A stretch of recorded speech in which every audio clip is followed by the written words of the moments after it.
Good morning, good afternoon, good evening. जैसा कि topic में आपको दिख रहा है वर्ल्ड ज्योग्राफी, विश्व का भूगोल। आज इस लेक्चर के माध्यम से मैं आपको विश्व का भूगोल या वर्ल्ड ज्योग्राफी का कवर करेंगे और इस लेक्चर में नहीं, इसके बहुत सारे लेक्चर बनवाएंगे सीक्वेंस बाय सीक्वेंस, और 50-60 लेक्चरों में मैं आप इसको वर्ल्ड ज्योग्राफी को कंप्लीट कर दूंगा। जीरो लेवल से हाई लेवल तक मैं आपको ले आकर छोड़ूंगा, ठीक है। तो आज हमारा टॉपिक होगा ज्योग्राफी, ठीक है। ज्योग्राफी में से वर्ल्ड ज्योग्राफी, अभी इंडियन ज्योग्राफी की बात नहीं कर रहे हैं, वर्ल्ड ज्योग्राफी की बात कर रहे हैं। इंडियन ज्योग्राफी के लेक्चर्स अलग होंगे, ठीक है ना। तो वर्ल्ड ज्योग्राफी में पहले अप्रोच ऑफ सिनॉप्सिस को देख लेते हैं। अप्रोच ऑफ सिनॉप्सिस में हमें ये पता चल जाता है कि पढ़ना क्या क्या है और छोड़ना क्या क्या है, ठीक है। तो हमारा जो सिलेबस होगा तो क्या होगा, वर्ल्ड ज्योग्राफी या विश्व का भूगोल। विश्व के भूगोल में हमें पढ़ना है भू आकृति विज्ञान। पहला चैप्टर होगा भू आकृति विज्ञान या जियोमॉर्फोलॉजी चैप्टर इंग्लिश में बोलते हैं। दूसरा चैप्टर होगा जलवायु विज्ञान जिसको कहते हैं क्लाइमेटोलॉजी। और तीसरा चैप्टर हमारा होगा समुद्र विज्ञान जिसको इंग्लिश में अपन लोग कहते हैं ओशियनोग्राफी। और फोर्थ नंबर चैप्टर होगा जीव विज्ञान जिसको इंग्लिश में बायोलॉजी कहते हैं।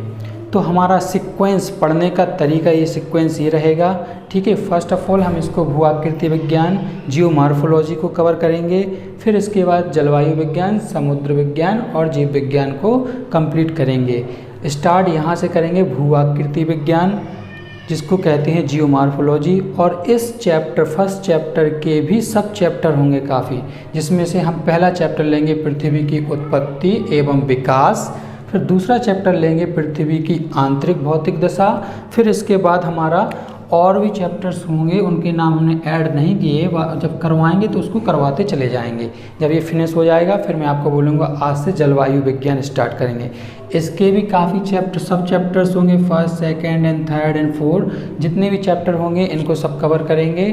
फिर इसके बाद समुद्र विज्ञान, इसके भी काफ़ी चैप्टर्स होने वाले हैं, ठीक है। तो इनको कवर करने के बाद फिर आएंगे जीव विज्ञान और इसके भी काफ़ी सब चैप्टर्स होंगे।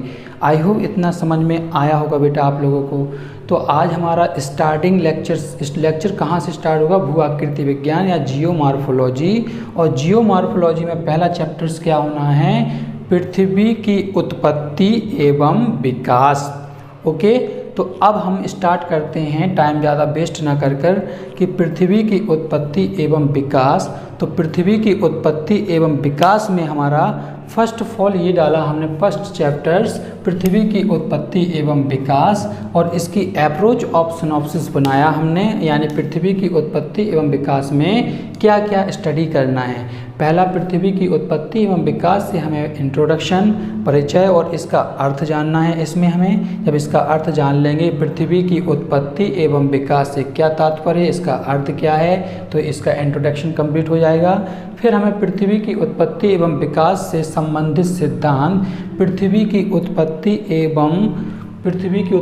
एवं विकास एवं डालना है यहाँ पर, पृथ्वी की उत्पत्ति एवं विकास से संबंधित सिद्धांत क्या क्या सिद्धांत हैं, किस किस दार्शनिक फिलोसफर ने क्या क्या सिद्धांत थ्योरी दी हैं, तो उसको आप जानने का प्रयास करेंगे। जिसके अंदर आपको पढ़ना पड़ेगा द्वैतवादी सिद्धांत या मोनेस्टिक थ्योरी कहते हैं इंग्लिश में। फिर इसके बाद हमें सेकंड पढ़ना पड़ेगा अद्वैतवादी सिद्धांत जिसको डुअलिस्टिक थ्योरी कहते हैं। और तीसरा पढ़ना पड़ेगा आधुनिक सिद्धांत जो न्यू हैं जिसको महाविस्फोट सिद्धांत या बिग बैंग थ्योरी कहते हैं। आई होप इतना क्लियर हो रहा होगा कि पढ़ना क्या है, पहले ये चीज़ समझना है, इम्पोर्टेंट ये है।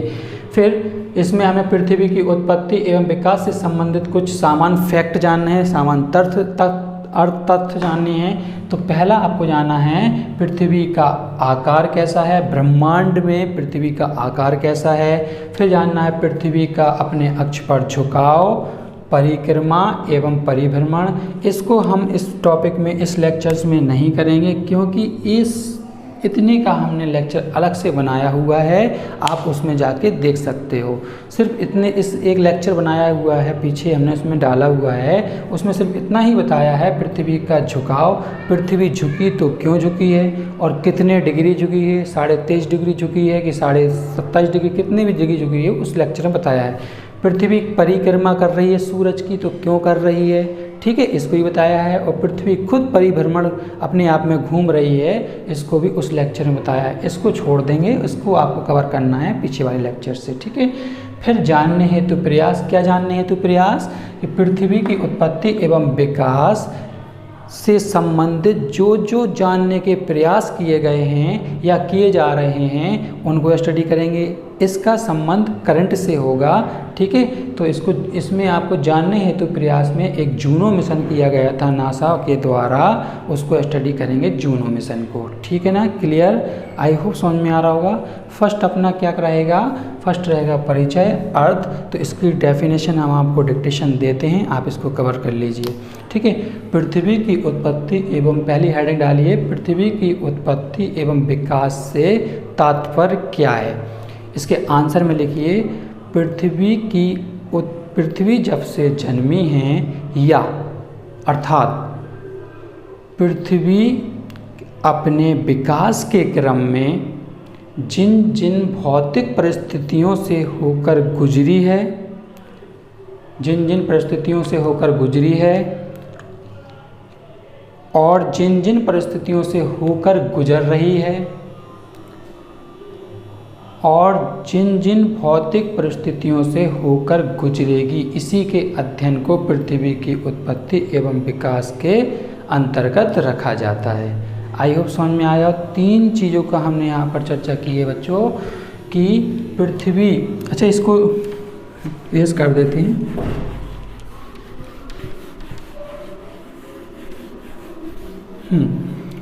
तो 3 चीज़ बताई हैं हमने, आपको डेफिनेशन याद नहीं करना है। पृथ्वी अर्थ है, ये पास्ट में किन किन भौतिक फिजिकल कंडीशन से होकर गुजरी है, ठीक है, इसके अध्ययन को, और वर्तमान में जिन परिस्थितियों से, भौतिक परिस्थितियों से होकर गुजर रही है और इन फ्यूचर में किन परिस्थितियों से होकर, भौतिक परिस्थितियों से होकर गुजरेगी, इसी के अध्ययन को पृथ्वी की उत्पत्ति एवं विकास के अंतर्गत रखा जाता है, ठीक है। 3 चीज, प्रेजेंट, पास्ट, फ्यूचर, पहले किन परिस्थितियों से होकर गुजरी और अब किन परिस्थितियों से होकर गुजर रही और इन फ्यूचर में किन परिस्थितियों से होकर गुजरेगी, इसी के अध्ययन को पृथ्वी की उत्पत्ति एवं विकास से अंतर्गत रखा जाता है। क्लियर, इसकी डेफिनेशन क्लियर हो गई। अब नेक्स्ट पे आते हैं। नेक्स्ट कहते हैं संबंधित सिद्धांत, यानी पृथ्वी की उत्पत्ति एवं विकास से संबंधित सिद्धांत में पहला पढ़ना है द्वैतवादी सिद्धांत। और द्वैतवादी सिद्धांत की अब हेडिंग डाल दो, आप डालते हैं, ठीक है। द्वैतवादी सिद्धांत यानी कि मोनिस्टिक थ्योरी। मोनिस्टिक थ्योरी में इनका समर्थन किसने किया था, पहले मोनिस्टिक थ्योरी को किसने माना था, इसमें क्या कहा गया वो तो अभी बताते हैं। पहले किसने समर्थन किया था, वो फर्स्ट ले लेंगे अपन कास्ते द बफन। कास्ते द बफन ने 1749, जो कि फ्रांसीसी वैज्ञानिक थे। फिर एमुअल कांट जर्मनी के थे, कांट सेकंड नंबर, यानी 2 वैज्ञानिक थे, एक थे कास्ते द बफन जो कि फ्रांसीसी वैज्ञानिक 1749 और कांट, इसके बाद और है लॉकियर है, लेकिन आपको तो ये याद रखना है, लॉकियर है, कांट है, इन सभी लोगों ने अद्वैतवादी सिद्धांत का समर्थन किया था, ठीक है, समर्थन किया था। और इसमें क्या कहा गया था उसको समझना है। जो लोग ऐसा मानते थे पृथ्वी की उत्पत्ति सिर्फ एक तारे से हुई है, उसको क्या कहते थे, द्वैतवादी सिद्धांत का समर्थन करने वाले व्यक्ति थे वो, ठीक है। जो लोग ऐसा मानते थे पृथ्वी की उत्पत्ति एक तारे से हुई है, तो वो किसके समर्थक थे, द्वैतवादी सिद्धांत के, जिसका समर्थन कास्ते द बफन ने किया था 1749 में, कांट ने किया था, लॉकियर ने किया था, etc, ठीक है। 2 ही जानना है। अच्छा, जो कि मोनिस्टिक थ्योरी है, मोनिस्टिक थ्योरी में क्या कहा गया था, फिर से रिपीट कर रहे हैं, जो लोग ऐसा मानते थे पृथ्वी की उत्पत्ति एक तारे से हुई है, उसको मोनिस्टिक थ्योरी के अकॉर्डिंग रखा गया था। ठीक है, अब पृथ्वी की उत्पत्ति एवं विकास से संबंधित प्रथम सिद्धांत या प्रथम विचार किसने किया था? कास्ते द वफन ने किया था। इसके बारे में पृथ्वी कैसे जन्मी है, तो कास्ते द वफन ने ही सबसे पहले ये कहा था पृथ्वी की उत्पत्ति एक तारे से हुई है। ठीक है, फिर यहाँ पर कांट ने उनका समर्थन किया, हाँ सही कह रहे हो। फिर इसके बाद लॉकियन ने किया। ठीक है, फिर इसमें अच्छा कांट को जमाना जर्मनी के फिलोसफर थे कांट और लॉक, जो मतलब द्वैतवादी हैं, उनका मानना सिर्फ इतना होता है कि ब्रह्मांड के सभी कण पहले बिखरी हुई अवस्था में थे। ब्रह्मांड के सभी कण एक बिखरी हुई अवस्था में थे। फिर उन्होंने न्यूटन के आकर्षण बल को आधार बनाया। उन्होंने कहा ब्रह्मांड की सभी कण बिखरी हुई अवस्था में थे और सभी में एक प्रॉपर्टीज़ पाई जाती थी, अट्रैक्शन की प्रॉपर्टी, आकर्षण की प्रॉपर्टी पाई जाती थी। ठीक है, तो जिसका द्रव्यमान ज़्यादा था उसने एक दूसरे पिंड को आकर्षित कर लिया। लेट सपोज कि ब्रह्मांड में सभी पिंड बिखरी हुई अवस्था में हैं, इसकी द्रव्यमान ज़्यादा है तो इसका आकर्षण ज़्यादा होगा। इसने इस वाले को अट्रैक्ट कर लिया, इसने ये थोड़ा सा और बड़ा दिख रहा तो इसने इसको अट्रैक्ट कर लिया ऐसे। तो इसने जब इसको अट्रैक्ट किया तो ये अपने में विलय हो गया। जब इसमें ऐड हो गया तो इसका और द्रव्यमान बढ़ गया, तो इसका आकर्षण और बढ़ गया। फिर इसने इसको खींच लिया, फिर इसने इसको खींच लिया।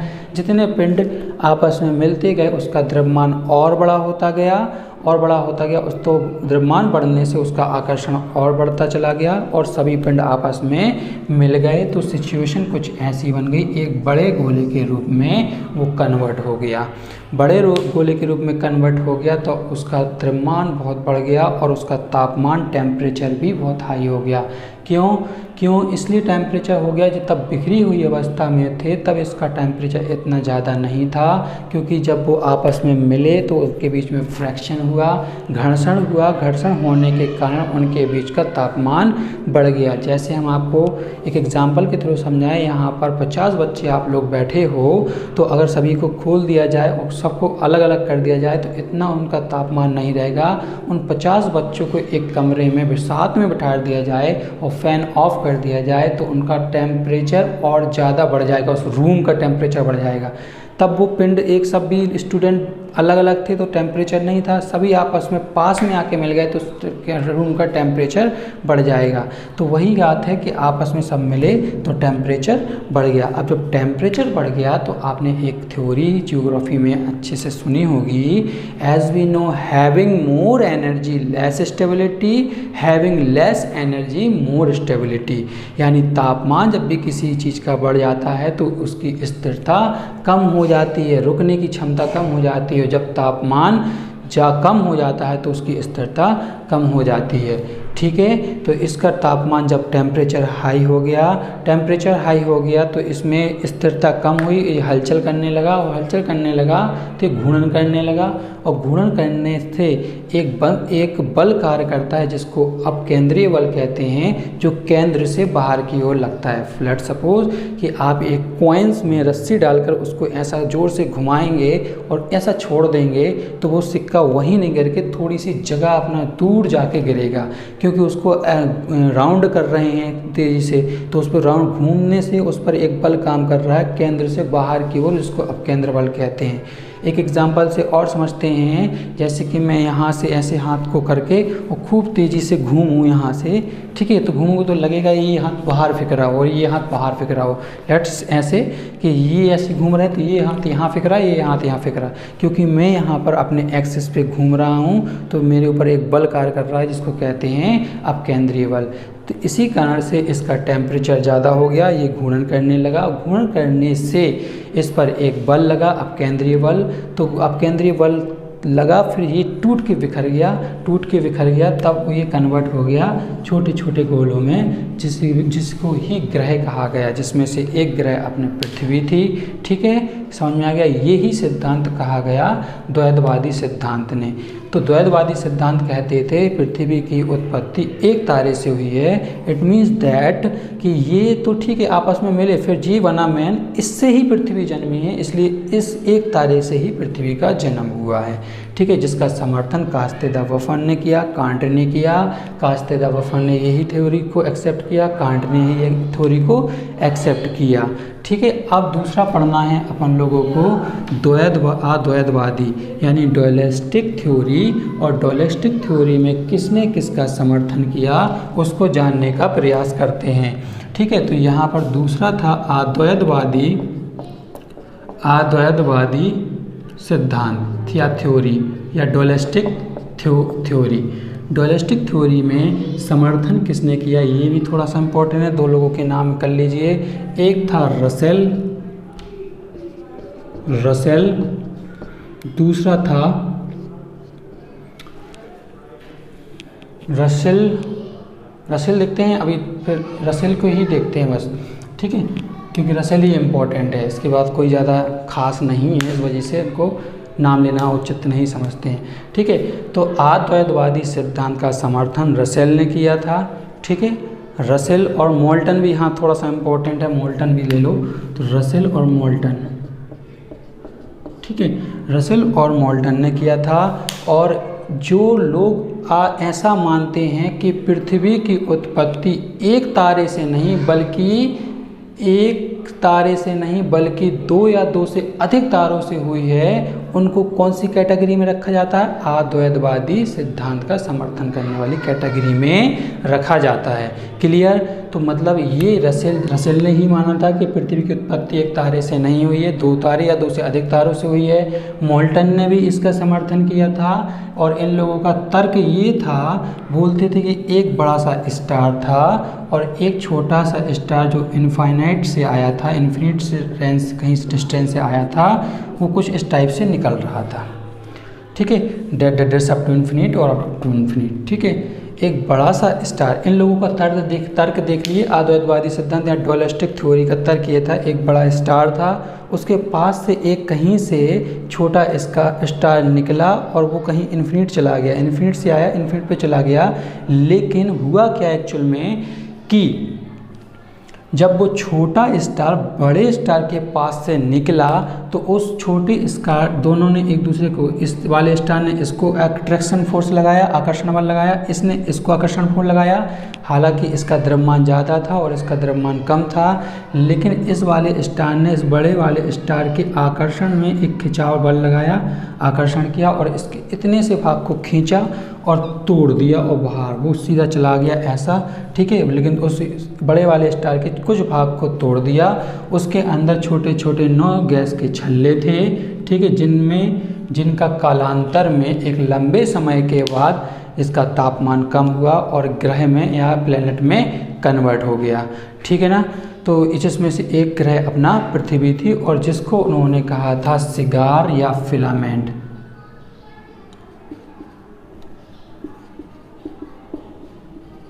फिलामेंट या सिगार।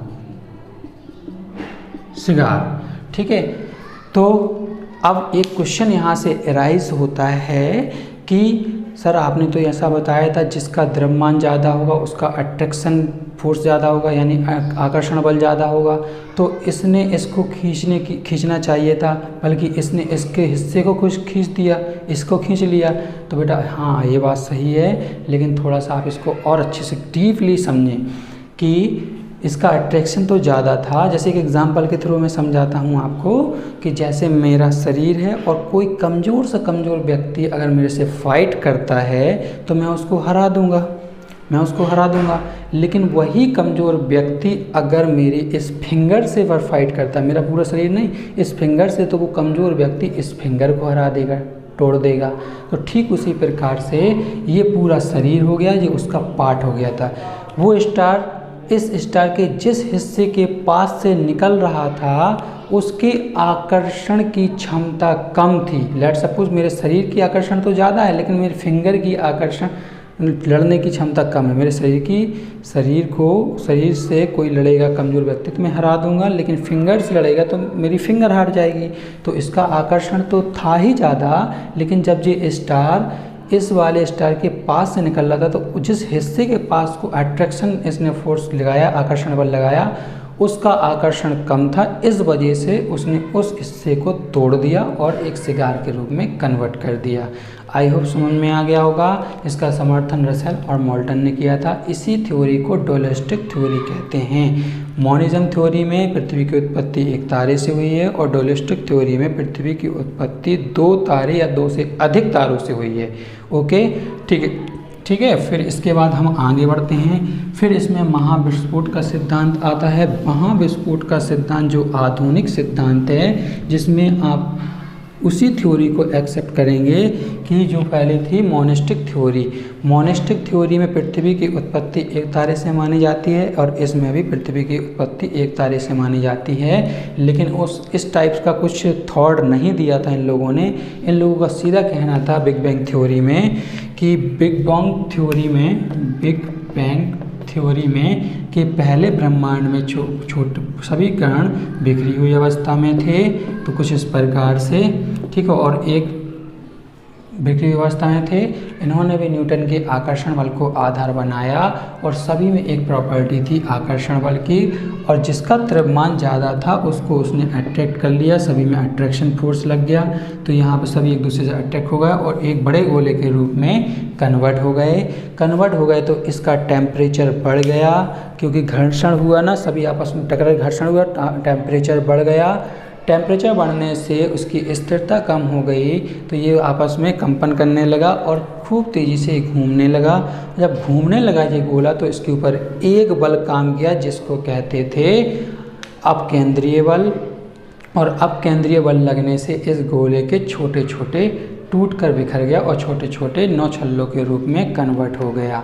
ठीक है, तो बिग बैंग थ्योरी में यही कहा गया है। और आपको ये समझना है इम्पोर्टेंट, अगर द्वैतवादी सिद्धांत नहीं होता तो बिग बैंग थ्योरी का सिद्धांत भी अस्तित्व में नहीं आया होता।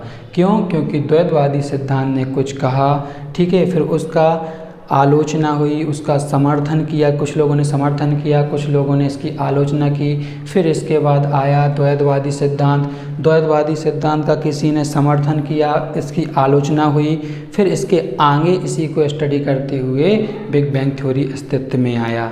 ठीक है, तो जन्मदाता कौन है? द्वैतवादी सिद्धांत ना। फिर इसके बाद हमें करना है सामान्य फैक्ट करना है। तो सामान्य फैक्ट में पृथ्वी का आकार, तो पृथ्वी का आकार एक कंसेप्ट और बताते हैं कि कुछ लोगों ने कहा कि पृथ्वी ब्रह्मांड के केंद्र में है। इस स्टडी को कहते हैं जियोसेंट्रिक थ्योरी कहते हैं। और कुछ लोगों ने कहा पृथ्वी नहीं बल्कि सूर्य ब्रह्मांड के केंद्र में है। इस थ्योरी को हम कहते हैं हेलियोसेंट्रिक, जो कि हेलियोसेंट्रिक थ्योरी बिल्कुल सत्य है। ठीक है, अब इसके बाद हमें पृथ्वी का आकार जानना है सामान्य फैक्ट में। तो इस पृथ्वी का आकार पहले कहा न्यूटन साहब ने कि गोल है पृथ्वी, फिर न्यूटन साहब जो कि गलत अवधारणा निकली। फिर इसके बाद एक इटली का व्यापारी था जिसने अमेरिका की खोज की थी, जिसका नाम था कोलंबस। उसने भी कहा पृथ्वी गोल है, जो कि अवधारणा बिल्कुल गलत निकली। फिर इसके बाद एक्चुअल में क्या है, पृथ्वी का आकार पृथ्व्याकार है। पृथ्व्याकार या ज्योट कहते हैं उसको इंग्लिश में। पृथ्व्याकार का मतलब ये होता है कि अगर हम ले लें, जो नॉर्दर्न पोल है, ये साउदर्न पोल है, अगर किसी व्यक्ति को नॉर्दर्न पोल पर अगर बिठा दिया जाए तो वो वहाँ से देखे तो साउदर्न पोल को ना देख पाए, क्योंकि उसका ये वाला हिस्सा बाहर निकला हो। लेट्स सपोज हम समझते हैं फॉर एग्जांपल कि अगर मेरे यहाँ पर मेरी टमी इतनी बाहर निकल जाए, फिर मैं इधर से इसको देखूं तो पैर अपने ना देख पाऊँ, क्योंकि पेट सामने आ जाए, टमी सामने आ जाए, और उस टमी की वजह से मैं इधर से इधर ना देख पाऊँ। इसी आकृति को, इसी फिगर को ज्योड या पृथ्व्याकार कहते हैं। ठीक है, इसको पृथ्वी का झुकाव, पृथ्वी की परिक्रमा और पृथ्वी का परिभ्रमण, इसको हम कर चुके हैं, आप उस वाले लेक्चर में देखकर कर लीजिए। अब आता है हमारा जूनो मिशन। तो जूनो मिशन पृथ्वी की उत्पत्ति एवं विकास से जानने हेतु किए गए प्रयास में एक मिशन किया गया था जिसको कहते हैं जूनो मिशन। ठीक है, जूनो मिशन का नाम जूनो क्यों रखा है? क्योंकि अपनी जो पृथ्वी का अपने गैलेक्सी का जो 5वां ग्रह है उस बृहस्पति, उसी को जूनो कहा जाता है और उसी के अध्ययन के लिए यह नासा ने मिशन भेजा था, इसलिए इसका नाम जूनो मिशन रखा है। अच्छा, एक क्वेश्चन राइज होता है कि अगर हम पढ़ तो रहे हैं पृथ्वी की उत्पत्ति एवं विकास, लेकिन आप जूनो मिशन मतलब कि जूनो मिशन का में बृहस्पति का अध्ययन करने के लिए पहुंचाया गया, तो इससे पृथ्वी से क्या आपस में लेंगे? तो बेटा है, देखो जिस घटना के द्वारा पृथ्वी का जन्म हुआ, ठीक उसी प्रकार से मंगल का हुआ, उसी प्रकार से बुध प्लेनेट का हुआ, उसी प्रकार से मार्स का हुआ, जुपिटर का हुआ, उसी प्रकार से बृहस्पति का हुआ। तो यहाँ पर नासा ने ये सोचा कि क्यों ना अगर हम बृहस्पति का, यहाँ तो जैसे सामान्यतः नहीं मिल लगे हुए हैं सब लोग सर्च करने के लिए, अगर बृहस्पति पे जाकर हम उसका अध्ययन करना शायद हमारे लिए आसान हो, तो उसके अध्ययन के आधार पर हम ये तर्क दे सकते हैं पृथ्वी का जन्म या विकास एवं उत्पत्ति कैसे हुआ है। ठीक है, लिंक ये है। तो जूनो मिशन में हमें यहाँ देखना है, ये जूनो मिशन,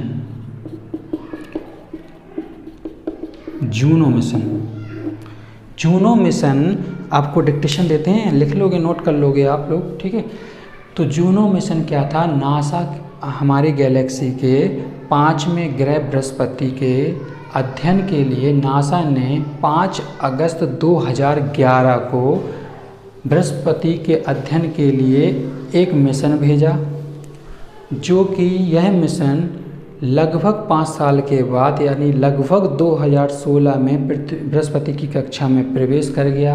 और इसका उद्देश्य यह था कि इस बृहस्पति की 37 बार चक्कर लगाकर बृहस्पति ग्रह पर या जूनो पर उसका चुंबकत्व मैग्नेट फील्ड को देखना, उधर पर ऑक्सीजन है या नहीं है तो कितनी है, नाइट्रोजन है या नहीं है तो कितनी है, और हाइड्रोजन है तो कितनी है। ठीक है, और पानी है कि नहीं है, मैग्नेट फील्ड का पोलर पर कितनी मैग्नेट फील्ड है। ठीक है, और इसके वगैरह वगैरह इस सभी चीज़ों का अध्ययन करने के लिए पहुंचाया गया था। फिर इसके अध्ययन के आधार पर ही कुछ फैक्ट नासा निकालती कि इसका जन्म कैसे हुआ है, और उसी के तर्क के आधार पर पृथ्वी की उत्पत्ति एवं विकास का तर्क दे सकती थी। ठीक है, जूनो मिशन समझ में आ गया ना? जूनो मिशन नासा ने 2011 में 5 अगस्त 2011 में पहुंचाया था, जो कि 5 साल 2000 में बृहस्पति की कक्षा में पहुंच गया था। ये मिशन पहुंचाया गया था बृहस्पति के अध्ययन के लिए, चूँकि बृहस्पति की उत्पत्ति उसी घटना से हुई, बिग बैंग थ्योरी से हुई है, जिस प्रकार से पृथ्वी की उत्पत्ति हुई ठीक उसी प्रकार से बृहस्पति की उत्पत्ति हुई है। तो नासा ने सोचा शायद बृहस्पति के अध्ययन के आधार पर हम बता सकें कि पृथ्वी की उत्पत्ति कैसे हुई है। ठीक है, दोनों का घटनाक्रम एक ही है, इस वजह से जूनो मिशन पहुंचाया गया था। ठीक है, ओके, ये टॉपिक अभी कवर होता है, फिर देखते हैं नेक्स्ट टॉपिक को। Okay, bye.